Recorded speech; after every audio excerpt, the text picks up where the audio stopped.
आज हम गजानन माधव मुक्तिबोध की कविता लकड़ी का रावण पर विचार करेंगे। गजानन मुक्तिबोध का जन्म एक 1917 में एक थानेदार के घर हुआ था। ये स्वतंत्र रूप से प्रकृति के प्रेमी थे और अज्ञे द्वारा संपादित तार सप्तक की जो मूल कल्पना थी वो मुक्तिबोध ने ही की थी और इन्होंने ही मध्य भारत प्रगतिशील लेखक संघ की नींव डाली थी। व्यक्तित्व से आप अंतर्मुखी रहे और इन्होंने मार्क्सवादी चिंतन पर, उनके साहित्य पर गहन अध्ययन किया। उस विचार से ये गहरे प्रभावित रहे। इनका व्यक्तित्व बहुआयामी था। ये अध्यापक, पत्रकार, विचारक, कवि, कथाकार, समीक्षक रहे। तार सप्तक के बाद हिंदी कविता की जो विशिष्ट धारा प्रारंभ हुई उसमें मुक्तिबोध जो है वो एक भिन्न व्यक्तित्व के रूप में उभर कर हमारे सामने आए, जिनकी रूमानी संवेदना और भाषा से मुक्त होना इनका प्रमुखता से इनकी जो विशेषता थी वो निकल के सामने आई।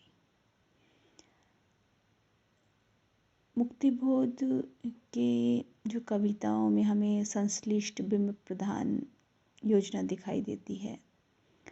यद्यपि इनकी कविताओं में दुरूहता दिखाई देती है पर उनके शिल्प विधान है फैंटेसी युक्त हैं और आधुनिक जीवन की जो जटिलताएं हैं उनको ये रहस्यमयी ढंग से अभिव्यक्त करते दिखाई देते हैं।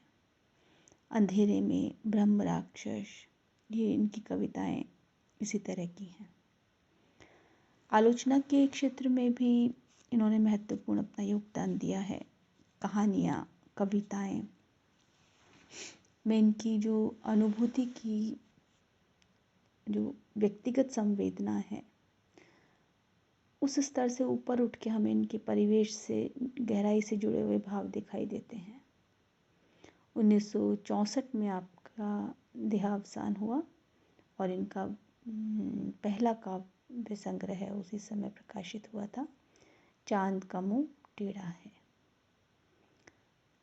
मुक्तिबोध रचनावली जो इनकी रचना साहित्य है वो 6 खंडों में प्रकाशित हुआ है, जिसमें इनका पूरा साहित्य सिमटा हुआ है। तो आज हम लकड़ी का रावण की व्याख्या देखते हैं।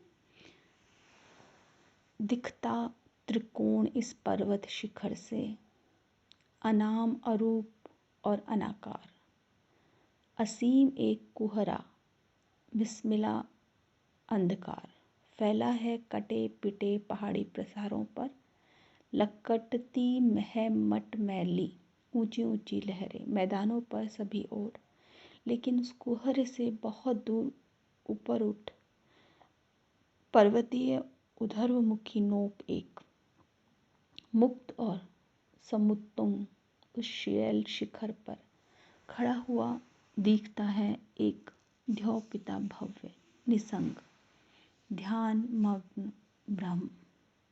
तो देखिए इस पद में हम जो मुक्तिबोध ने जो किस तरह से एक प्रतीक योजना के माध्यम से फैंटेसी का यहाँ इन्होंने इस तरह से अभिव्यक्त किया है कि जो समाज की विकृतियां हैं वो भी निकल कर सामने आए। तो वे कह रहे हैं कि इस पर्वत शिखर के त्रिकोण से सामने अनाम, अरूप, आकार रहित और असीम कोहरा दिखाई दिया, जो कि भस्म की तरह काला, गहरा, अंधेरा जैसा दिखाई दे रहा है।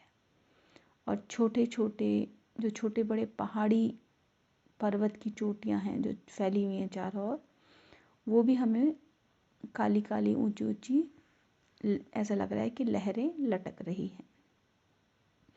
और मैदानी भागों पर सब और जो ऊपर उठता हुआ ऊंचाई तक जो पर्वतीय क्षेत्र है वो आकाश तक फैली हुई चोटियों पर ऊपर उठ रहा है और बहुत ऊपर ऊंचाई तक फैला हुआ है, उसका विस्तार काफ़ी ऊपर तक है। तो कवि कह रहा है कि उस पर्वत की चोटी पर खड़ा हुआ एक बैकुंठ दिखता है, स्वर्गलोक दिखता है, और वहाँ पर एकाकी ही जो एक भव्य दिव्य पिता अर्थात परम ब्रह्म ध्यानमग्न दिखाई देता है। तो यहाँ कवि कह रहे हैं कि धरती पर बिस्मिरा अंधकार अज्ञान फैला हुआ है, यानी अज्ञान और अंधकार जो है वो बुराइयों का, अज्ञानता का, बुराइयों का प्रतीक है जो धरती पर फैला हुआ है। और जो सुमेर पर्वत का जो ऊर्ध्वमुखी रूप है, वहाँ पर वो बोल रहे हैं कि परमात्मा स्वरूप ब्रह्म हमें ध्यानमग्न दिखाई देता है, यानी वहाँ पहुंचकर अज्ञानता अंधकारता दूर हो जाती है। तो पर्वत शिखरों के साथ ध्यानमग्न ब्रह्म का जो प्रतीकात्मक चित्रण किया है वो उनकी मौलिक कल्पना शक्ति या कहें प्रभावशाली कल्पना शक्ति को अभिव्यक्त करता है।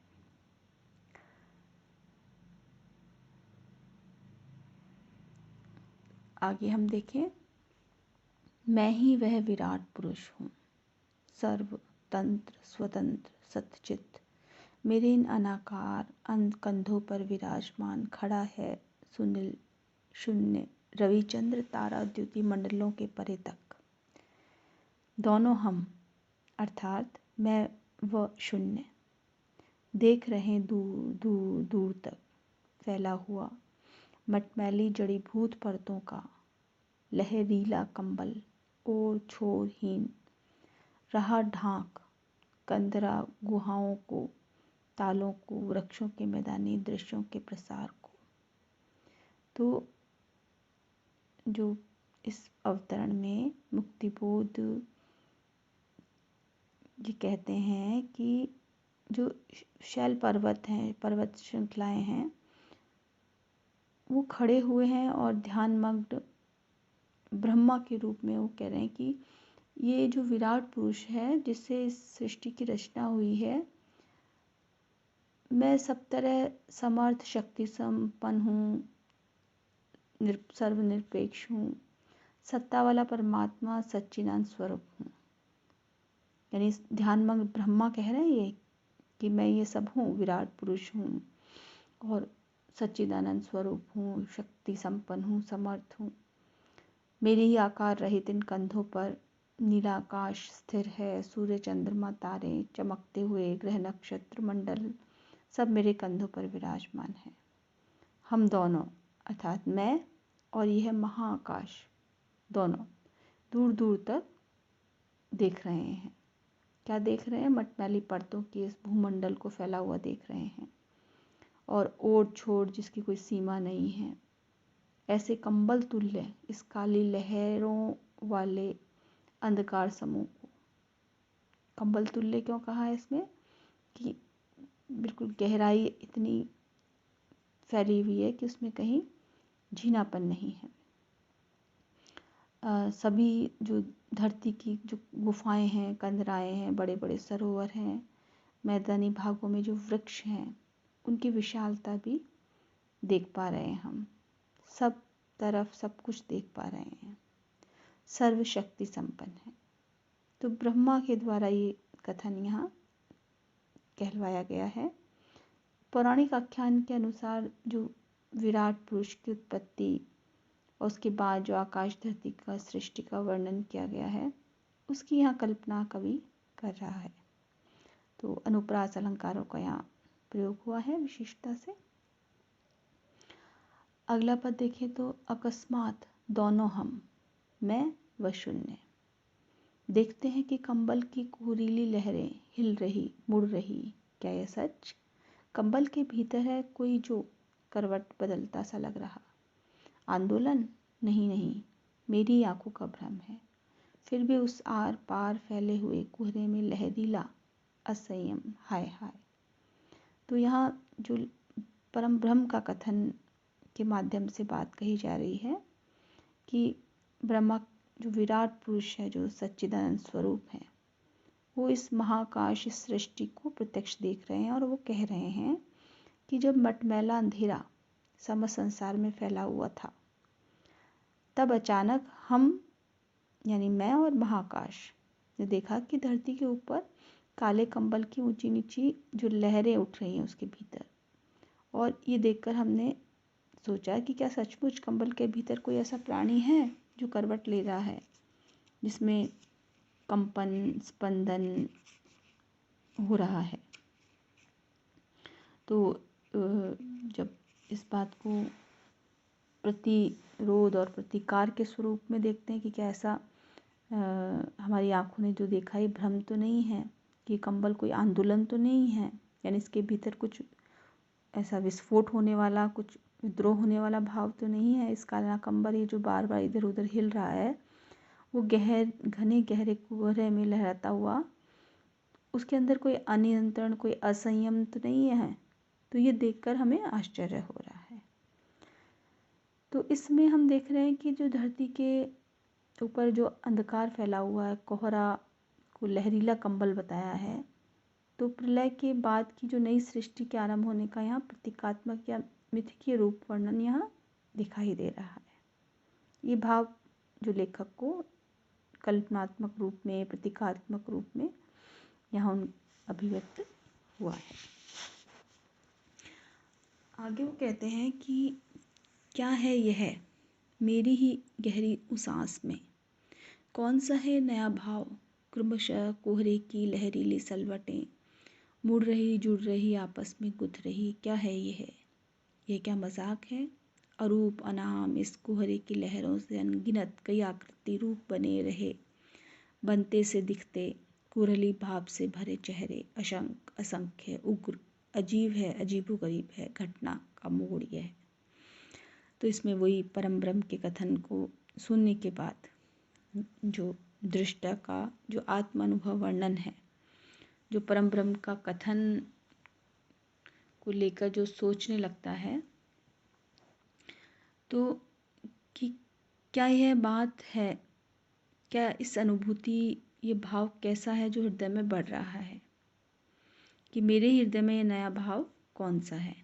जब उसने कहा ब्रह्मा ने, तो विचार कर रहे हैं कि क्या है ये मेरी ही गहरी उसास, कि मेरे ही हृदय में ये भाव उठ रहे हैं, मेरी ही जो नया भाव, नया उसास, नया भाव आ रहा है। तब मैंने देखा कि घने कोहरे की ऊंची नीची टेढ़ी मेढ़ी जो परतें हैं क्रमश मुड़ रही है, उमड़ घुमड़ रही है, आपस में स्वयं ही मिल गुथ रही है। तो इस दृश्य को देखकर मुझे आश्चर्य होने लगा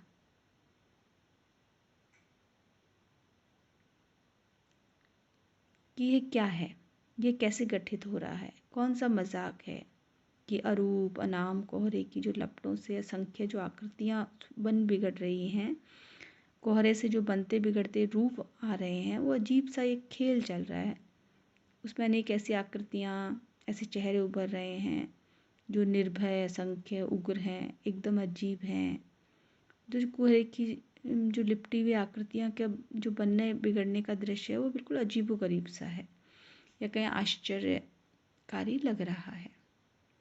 तो ये जो ब्रह्मा के कथन के बाद जो दृष्टा के आत्म अनुभव है उसका, देखने वाले का, तो यानी कि जो समस्त सृष्टि को लक्ष्य करके कवि ने अपनी अनुभूतियों का चित्रण यहाँ प्रतीकात्मक रूप में किया है कि ऐसा ब्रह्मा ने ऐसा कहा।